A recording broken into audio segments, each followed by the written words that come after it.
For our next story, we look at Indonesia. It is the largest economy in Southeast Asia. In recent days, Indonesia has faced unrest that echoes scenes seen in other countries, and perhaps the worst violence in decades. It is testing President Prabowo Subianto. He took power 11 months back, and in this time, he has taken aim at Indonesia's billionaires. And now it seems to have reached an inflection point. Tonight, we'll break it down for you. The protest began on the 25th of August. The initial spark was anger over housing allowances granted to lawmakers. Demonstrators gathered outside the parliament in Jakarta. Riot police responded with tear gas and water cannon. And within days, demonstrations spread to more than 30 provinces across the country. Several regional parliaments were also torched. The flashpoint came on August 28th. When a police vehicle ran over a motorcycle delivery man. He was not part of the protest, and his death ignited further rage. Riots and arson followed. Homes of prominent politicians were looted. By early September, at least 10 people had died. More than 1,000 were detained in Jakarta. Human rights groups criticized the police for excessive force. The anger went beyond lawmaker allowances. By now, it was about low wages, unemployment, growing inequality, a whole lot of things. And the state budget did not help. President Prabowo reportedly cut regional funding to its lowest level in a decade. At the same time, he boosted defense spending. And he doubled funding for his flagship free meals program. Many people felt the priorities were misdirected.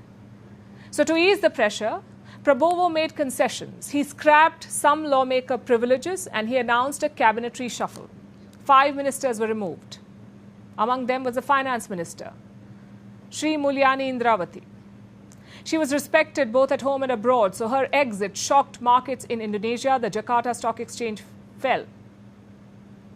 Indonesian rupiah depreciated against the US dollar, and investors began to question the country's economic direction.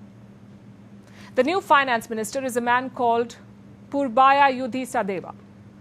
He's an economist. He has close ties to Prabowo's inner circle. He has promised rapid growth. He's talking about a $12 billion stimulus. And he's also downplaying the protest. His arrival has shifted the country's monetary policy. The Central Bank of Indonesia announced an interest rate cut yesterday, and it was a surprise decision. The bank lowered the reverse repo rate. It was decreased by 25 basis points. It now stands at 4.75%. This is the rate at which the central bank lends money to commercial banks. 2 other important rates have also been reduced. The message they want to send is this, that the central bank, and I'm quoting, the central bank is all out pro-growth. That's the message. But the pitch did not find takers. Critics say the central bank is no longer independent. And that brings us to Prabowo's next target, Indonesia's business tycoons. He believes they have grown too wealthy. He says they hold too much power in politics. He is looking for ways to seize what he calls ill-gotten gains.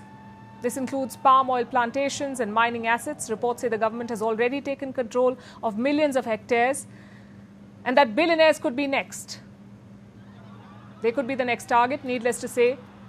This has spooked business elites. At the same time, he is sidelining allies of his predecessor, Joko Widodo.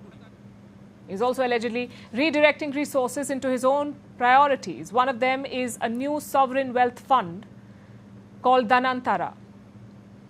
So the message is quite clear. Prabowo wants to redesign Indonesia's economy, a model of China-style state-led capitalism where the government controls national wealth and redistributes it among the people. But the cost of this shift could be high.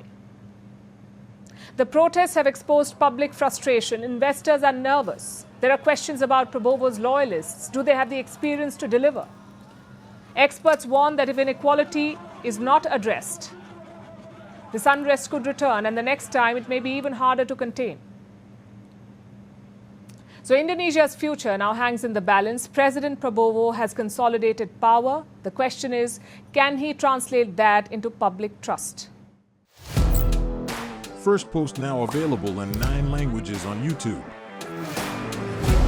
English, stands at $36 trillion. French, Le FMI, comme German, Geschäftsführenden Direktoren Hindi, $30 trillion ka karjo. Indonesian, Pemerintah tanpa pemeriksaan. Italian, Sekali radikali. Japanese, 4兆ドル以上も Portuguese, por causa do próprio balanço patrimonial. Spanish. Beautiful bill. Go to Settings, click on Audio Track and select the language of your choice. Be the first to know what's happening around you in your first language. Firstpost.